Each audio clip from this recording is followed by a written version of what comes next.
Hello, Yinka. How are you? Hi, Anthony. I'm great. How you I'm doing? very well, thank you.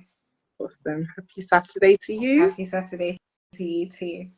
I am really excited to speak to you. Oh, Obviously, thank I've you. joined I your appreciate that. lives on LinkedIn a couple of times, and Okay. I like how you speak about business, Okay. and it's because I don't resonate with everyone's business language. Essentially, Okay. um, I feel like sometimes they set a standard of who you should be that I couldn't just become because I had to go through, okay, who am I now?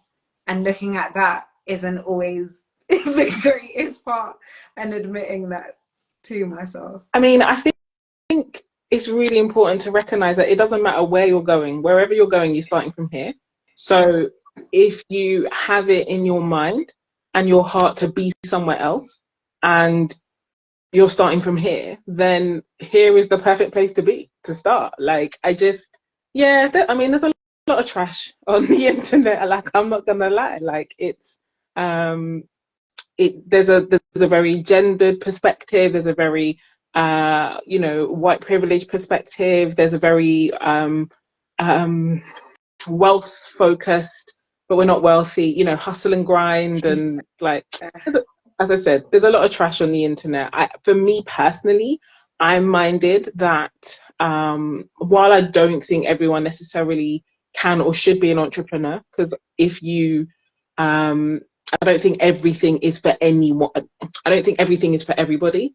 But I do think that if you have those aspirations, you don't have to be different. You have to start where you are. Like, I love that Arthur Ashe quote: start where you are, use what you can, do what you can, use what you have, because that makes it accessible to everyone. And then you need to decide if you're serious or not.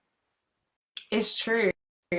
As I've been doing this, even when I was setting up for it, first I was like, okay, let me just speak to business owners. But then I said, that's not fair because there's people who it takes a lot to be a business owner. That's first, emotionally, mentally, physically, Well, all of that stuff. like this And then this is this is the thing, like, that no one tells you, that, like I said, I don't think business is for everyone, and that doesn't mean that wealth isn't for everyone, because there's many ways to make wealth. But exactly. I just don't think, looking at you, the thing that makes you succeed in life is knowing yourself. And that's the thing. If you know yourself and you know this isn't for you, then stop trying to do what ain't for you. Like, it's better to thrive where you are than to be always looking. And it's so funny because the word that popped into my mind is the Yoruba word, but I was just like, always, no, the word that popped into my mind when I was thinking about it is always looking at someone else's, always doing the grass is greener. The grass where you are will be fabulous if you take the opportunity to make your grass fabulous. Like, stop looking over there and focus over here. That's the point. I absolutely love that. So obviously that we just went into the conversation, but if you introduce yourself, um, Absolutely. a bit about you. Okay, perfect. Well, first of all, thank you so much for having me and for doing this incredible venture in Embrace Trailblazers. I first of all wanted to thank you for having me. My name is Yinka Ewuola. I am a business strategist. I also coach. I'm a speaker, and I have a book coming. So I am an incoming author, and I support women to create wealth in and through their businesses by helping them to focus on what matters most for the business, which is cash flow and strategy, and what matters most for the business owner, which is mindset and habit. So, yes, I am that gobby cow on the internet, always talking about the money. No, but it's very refreshing to see. Again, maybe I'm biased. I like to listen to black people and black women specifically because I feel like you're gonna understand me more than someone else. And so coming into this journey and finding internet mentors was very much me like searching on YouTube and seeing the odd black woman here and there. There was mainly American. So coming across you, obviously it was through Akua Khan. I was like, oh my gosh, where's she been? Like, it's that I didn't know about. And now I'm like, so why are no offense. Okay, for example, I think, what's her name? Glorilla. She's a rapper. I've listened to a couple of her songs and I like her. And they was talking about her net worth and how it's like 2 billion or something, and asking her if it's accurate. And she was asking like, what's your net worth? And I was like, how do you not know that? Like, how did you not get to that stage in your journey and have this knowledge? And then why are so many people, I guess, glorifying you when you're not actually teaching them anything that's going to help them in their own journey? And that's not to put her down, Yeah. but that's just to... I think I think there are different roles though. Some people are just there to show you what's possible. So one of the things that I always say of my own journey is that I didn't come from a rich family, so I decided a rich family would come from me. Yeah. And I made that decision. It wasn't based on anyone else's, you know, I didn't look at someone else and go, I want what they have. But when I made the decision that I wanted a rich family to come from me, I was like, okay, cool. Who else has done this? Or am I going to be the first? Now, this has been done many, many times, long before I was here, and it'll be done again long after I'm gone. But I also know that no one has my story. No one has my perspective. You know, no one has my brand of, you know, like coming from Nigeria, living in South London, you know, going to, you know, local secondary school, all of those things. So there will be someone else who, as you said, resonates with my version of this journey. And so for some people, that's their only job, to do for them and to show others what's possible, to inspire others. Other people's roles are to support and show the way and teach others. And more often than not, for me, for example, I love being able to help other women to make money like that. There is nothing more exciting to me, like when my clients message me. I had a client like a couple of weeks ago message me and said, we have just had our first 7-figure quarter, like $1 million in 3 months. I was like, what? I was screaming, like, what an actual vibe. I love that for her. Like, I love it for her. Like, I love it. I love it. I love it. And not everyone has those skills. Like teaching what you can do for yourself and what you can do for other people is completely different. And that's the reason why, from my perspective, not everyone should be teaching just because they can do it. There are plenty of people who can do plenty of things for themselves and are acting a damn fool when they're trying to teach others, and they shouldn't be taking other people's money.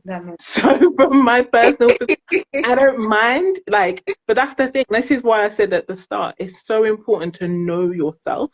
Like, you don't have to be anyone else. You don't have to do what anyone else is doing. In fact, I'm literally about to post my LinkedIn post for today, and it's about don't worry about what everyone is doing. Understand what you need to do, what you need to do. Yeah. Like, success will leave clues. So there are points that you can see. I'm not suggesting, like, you know, stay in your tunnel and don't ever communicate, not at all. But more often than not, when everyone is zigging, you need to be zagging anyway. You need to be doing the opposite of what you see most people doing. So if anything, like, you need to be listening way less to what other people are doing rather than more. Yeah, that makes sense. I like that you said that, actually, because that, I think, specifically with the music industry, obviously I do music and I do a couple of other things as well. And so I'm always looking at, I don't want to gloat. I don't want to do this, or I don't want to do that. But maybe it's not gloating, or maybe I should see it as my life was like that and now my life is like this, and that change is possible. Especially because I used to be on road and people don't know that about me. And so that's why I always speak about it, because there's so many people on road who don't even look anywhere outside of the roads because they feel like they won't fit or like they can't do it. And it's never gloating. First of all, if you've got the receipts, it's never bragging. It's never bragging. It's never gloating. If you've got the receipts, it's cool. But also, I just think it's really important to, like, we as women, we're socialized into humility. Like, everyone's like, be humble. Oh yeah, like don't shine too much. Like, don't be a show off. And I'm like, I'm minded that, you know, we were made to show the glory of God. Like, people should look at you and be like, wow, look at what God did. Is- And for those of y'all that don't believe in God, fine, call it whatever you want in your paradigm. I'm a God believer, I'm talking about God. But the point there, I'm like, yeah, like, I just, this whole don't brag, don't um don't shine, don't, I'm not about that life. I am about, actually, people need to see what's possible. People need to forget people. You need to remind yourself of everything that has come into your life, that has come. Like, one of the things I talk about in my work is how your life is a living, breathing winning streak. Like, every single one of the bad days you've ever had, not one of them have kept you there, yeah. which means that you are a winner. And the thing is, you might be feeling terrible today. You might be feeling brilliant, but you actually might be feeling terrible. But the thing that, the part of the reason for that is that you're forgetting that you're a winner. And there's the proof. Take a look. That day that person behaved terribly to you, that day you lost something, that day that you thought something was coming and it didn't come, that rejection with which was actually redirection. All of those things have you feeling a way about yourself that isn't the truth about yourself. So yeah, I'm not in the I'm not in the let's be humble crew. I'm in the you're incredible, and there's too many messages in this world that are gonna want to make you forget. So it's important that if nothing else is gonna remind you, you remind your damn self. It's true. I'm slowly leaving that I'm humble club. The real. Please leave it. Please leave it. Send them back their RSVP and tell them you're not coming to that party anymore. It's not for you. It's not humble party. It's not, Ebony's not coming anymore. You could never win. What was I gonna ask? What would you say has been very unique about your journey specifically? I think one of the most two, I would say, things that were really unique about my journey. So number one is and I love hearing about your journey. And you said you used to be on road. I'm the opposite. I was a geek. I am a geek. I was in the library. I was like a straight A student. It was Like so my same, but yeah. Yeah, I never got to the street. Like the fear of my parents was live and real. And so but the thing is that the intellect and kind of academic success doesn't translate into life success. Not even a little bit. There are so many things I've had to unlearn as a straight A student to be successful in business, that like it's been such a wild journey. That's the first thing. And then the second thing I would say is that as a Black woman that is introverted and used to be shy, I think that that's a really interesting part of my journey, because people, see me now who used to know me when I was shy, when I was a lot younger, and they're like, who is this person? Like, where are you? Like, you're coming on Instagram. Like, I don't even like go and look at my Instagram, ladies and gents. I don't even really use Instagram, but Ebony invited me today. I'm like, let me come talk to my homegirl. But I'm like, yeah, they're just like, I can't believe you're doing these things online. I can't believe you are, we thought that label was going to be your limit. And I'm like, yeah, I'm not about that life. So I think this is the reason why I'm so passionate about talking about, first of all, again, about knowing yourself. B is about really celebrating everything you've come through. But C is about recognizing that whatever labels you're giving yourself, they don't have to be your limits. They get to be the launch pad for wherever it is you want to go. That's how Embrace started, because by the point of me doing the festival last year, I'd already achieved like success in terms of putting my mind to projects, to my business, to my degree, and achieve like succeeding.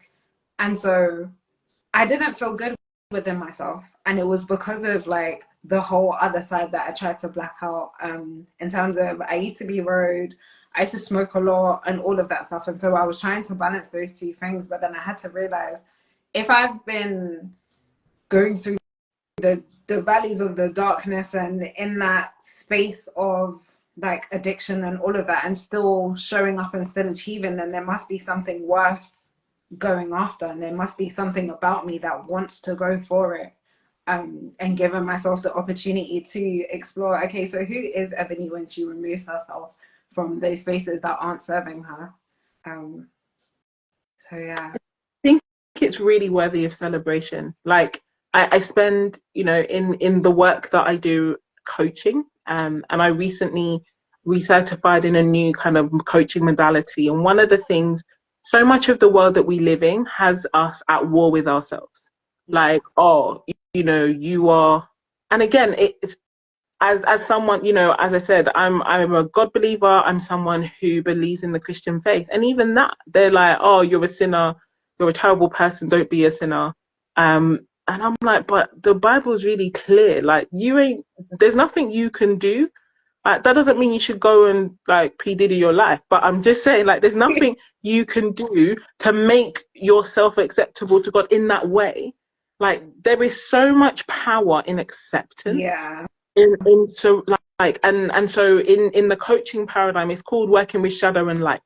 So it's not about saying, oh, I'm only going to accept the good and I'm going to diminish or ignore or try and cover up the bad. Not at all. Like, honest, that internal war is what is, in my personal unclinical opinion, but I believe that's what is causing so much of the mental health problems, because people are within this internal war. I know many of the things that are good about me. I know plenty of the things that are bad about me. Not that I'm about to tell any of y'all right now, but I know them. But you know what I do? I accept them. I can tell you plenty of things that I am the most stubborn person you've ever met. Like, if you think you have agidi, you have no idea. Like for those of you who are not Yoruba, agidi is stubbornness, is hard-headedness, is being a pet. Like, I am the most stubborn pet to frustration. My kids, like, when I make a decision, that's it. That's what I'm doing, right? But the thing is, for years, and that's the thing, for years, there's very few things worse than being a stubborn Yoruba daughter. Like, honestly, the level of beatdown that you would get for being, yes, I grew up in the 80s, ladies and gents, so like, kids were still getting beats back then. So, but the point there, kids ain't getting beats now. Like, go to the supermarket and see if kids are getting beats now. But and don't be your children, ladies and gents. But I digress. You're like cracking me up and you're distracting me. But the point I'm making here is that we are told to remove the bad. And I'm like, actually, it isn't bad. It's different. And it isn't, stubbornness is not a problem. It's how you apply the stubbornness that can create problems. I am stubborn, but you know what it means? It means when I make a decision to do something that's good and right, you can't stop me. No one can outlast me. There's not a person on the planet who can outwork ethic me. And that, you know, in terms of, you know, this year, you know, in our business, we're working to scale my business to 7 figures this year. That kind of business growth is rare in general, is even rarer in women, and is pretty much unheard of. You know, you can count on probably 2 hands the number of women in the United Kingdom, Black women in the United Kingdom, that run 7-figure businesses, possibly. But I was like, I'm going to be one of them. I'm going to be one of them. And I'm that stubborn cow to do it. So that's the point. I didn't run away from being stubborn. I didn't deny that I was stubborn. I didn't try and apply non-stubbornness. I was like, okay, this is what I'm working with. How do I make it work for me? And that's one of the things that I think, if I was to reflect on something that's been really pivotal in making the change, I stopped fighting with myself. Yeah. I stopped fighting with myself. I looked at all the things I had going on. I made the decision that these are my resources. I'm gonna work with my resources. It makes sense. And one thing that, like, is poking at my brain from what you said is, until I got to that space of accepting the good things and the bad things about me and stop fighting myself, like the fight that I had with people who were spreading rumors and doing this and doing that, it just all fell apart, because it's like, whatever picture you're trying to paint of me, I'm looking at the masterpiece that I've created. So whatever you're saying to me or whatever you're projecting onto me can't actually affect me, because I'm aware of myself and I know myself. I know my down weakness. I love that.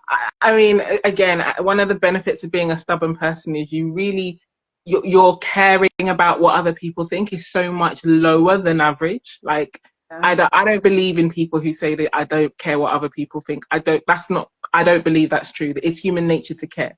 The whole reason why your neck moves is so you can look around. So I don't think that is necessarily true. But your ability to decide how important other people's opinions of you are is a really powerful. And when you're stubborn, there comes a point where you're like, psh, like your thoughts are a you problem. You know, my assignment is a me problem. I'm a focus on my assignment. That's the point, honestly. That's amazing. You said that you are going to be releasing a book soon. I don't know if you... Yeah. So my work focuses, as I said, on helping women create consistent cash flow in their businesses. That's what you will find me talking most about. So entrepreneurship, business, and personal development. So my first book is really kind of outlining what I discovered on the journey that had brought me to focus on this, and me really telling the story about why, you know, I came into business when my mum was diagnosed with breast cancer, and she ran her own business and was trying to run the business and trying to fight for her life. And at the time I stepped in, you know, she looked like she could have lost both battles. Thankfully, she lost neither. My mom, she's healthy and well with us today. She's doing that black don't crack thing like you wouldn't believe. She looks younger than ever. Yeah, she's incredible. And her business went on to thrive and make millions. But the thing was that I came into business. I didn't know about business. I had a finance background, but rule number one is just because you know one thing, it doesn't mean you know anything else. But yeah, I really wanted to support her in that journey. So I had to start following and really supporting her to understand more about business. We probably spent maybe between 120 and 150K learning about how to run businesses, how to like joining masterminds and growth journeys and all of this stuff. And let me tell you that the things that I discovered, number one, is so much of the information out there about running a successful business is designed by men for men. Number two is that so many people will spend so much time telling you how to get leads, how to help your clients, but they won't tell you about the one thing you're actually trying to get, which is cash in the bank. No, and I was like, what if we all want the money, why are we not talking about the money? That led me into learning about our money stories, about mindset, about how our relationship with money reflects our relationship with ourselves, how the misconstruction of the love of money is the root of all evil verse in the Bible done mash up everyone, like so many people, even people who have never read a Bible. If you live in a Judeo-Christian country or a country that has a Judeo-Christian background, you are still going to have that memo seeped into your brain, which is going to see you consciously trying to work towards money and subconsciously trying to run away from being the kind of person that looks like they love money. Again, that conflict is going to mash up everything. And this is how, and the reason why I do what I do is because 90% of businesses go out of business in 5 years or less. It's because less than 10% of businesses run by women ever hit six figures. And because the average turnover revenue of a business run by a Black person in the UK is 25K a year. And so for those three stats, I was like, hell no. Hell no. Especially not when I've learned the tools and I have created the methods that have supported so many, like I said, my client earlier this month to make seven figures in 3 months. Yeah. Right. So I was like, I'm blessed to be a blessing. I do believe that. And so if I've got those tools and I've got that information, then I'm happy, I share it freely in content. I've created opportunities for people to buy and to come and learn, because those who pay money pay attention. And because it enables people to really put skin in the game and take action and create the results that they want. How would you advise me to discern where I get my information from, or where I pay for training and mentorship and stuff? The thing I would say say about the discernment, I think, is a really important piece. So I want to thank you, first of all, for asking the question, because most people don't have an understanding that discernment is even required. Most people will see the claims and be like, oh my gosh, that's amazing. Oh, and then that's how they get shiny object syndrome. This is good. This is bad. So the first thing I would say is that Mike Michalowicz, in his book, Fix This Next, he's the guy that wrote the book Profit First. But he developed a model called the business hierarchy of needs. And in his business hierarchy of needs model, he helped business owners to understand what needs to be done in what order to create a successful ongoing business. So there is an order. That's the first thing. And for me, I am really minded, and it annoys me so much how often I have to quote male authors in the business game. It's part of the reason why I'm bloody writing my book, so that we can start quoting some women. But in Stephen Covey's 7 Habits of Highly Successful People, he talked about the fact that one of those habits is putting the first things first. And this is the thing, the discernment of where you need to kind of focus is you need to make sure that the first things are first. So you need to know what's the first thing you need to deal with when it comes to business. And the first thing you need to deal with when it comes to business is how you're going to make that money. Cash flow is the first thing in business. It's the reason why I do what I do, because cash is the air of a business. And if you have no cash flow, you have no business. So the way that I talk about it is you have to you focus on the cash, so you don't have to focus on the cash. But first, you focus, you get good at it, you know that you can predict it, that you can create it at will. And the beautiful thing about cash is it has the same quality as water. The word is ubiquitous. So once you have cash, you can turn it into anything else. And so for me, and people will be like, well, of course you would say that, because that means you're telling people to come and work with you. I'm like, no, I'm actually not for everyone. I'm very clear about who I'm here for. And yeah, if y'all don't know, like, go check out, it's a pinned post on my Facebook profile. I'm not for everyone. Like, everybody doesn't need to come and work with me. Dudes, I don't even work with dudes anyway. So if you did want to work with me, you can't. You don't need to work with me, but you do need to get cash flow sorted. That's the first best investment in your business, because it creates the resources that creates everything else. So when I was able, in my own journey, that was what I invested in first of all. And then I was able to create, 1 month's worth of buffer. Then I created 3 months worth of buffer, then 6 months, 1 year. If you've got 1 year's worth of cash sitting in the bank to enable you that, like, then all of a sudden, if you want to take a risk, you can take a risk. Yeah. If you need to buy in support, you can buy support. If you need a mentor, you can buy a mentor. And then it enables you to go to the next level of the hierarchy. And again, he's got cash at the bottom, he's got profit, he's got order, he's got legacy, so there's a phase in the business that's going out to get, and then there's a phase in the business that goes out to give.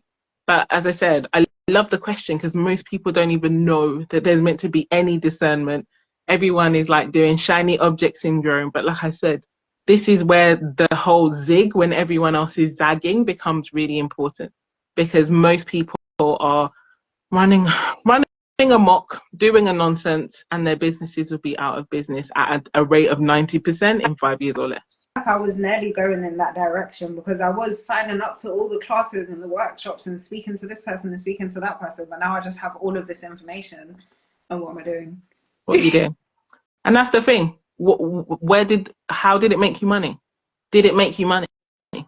And like, I really want to address this point, because people often, they hear me say focus on the money, and people are like, you know what, like, I don't want to be that person. You should focus on your values. Yeah. And to that I say, you shouldn't focus. You live your values. You don't focus on them. Like, your values are your skin, they're not your clothes.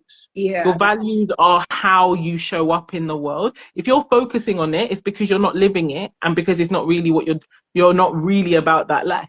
And so the people who are, you know, who are good and kind and want to see justice in the world and want to create spaces that are better for other people, you know, people who want to build schools and fight for justice and help children. And they're the people who need most money, not the people who want to go and build like rockets and send people to Mars for no damn reason.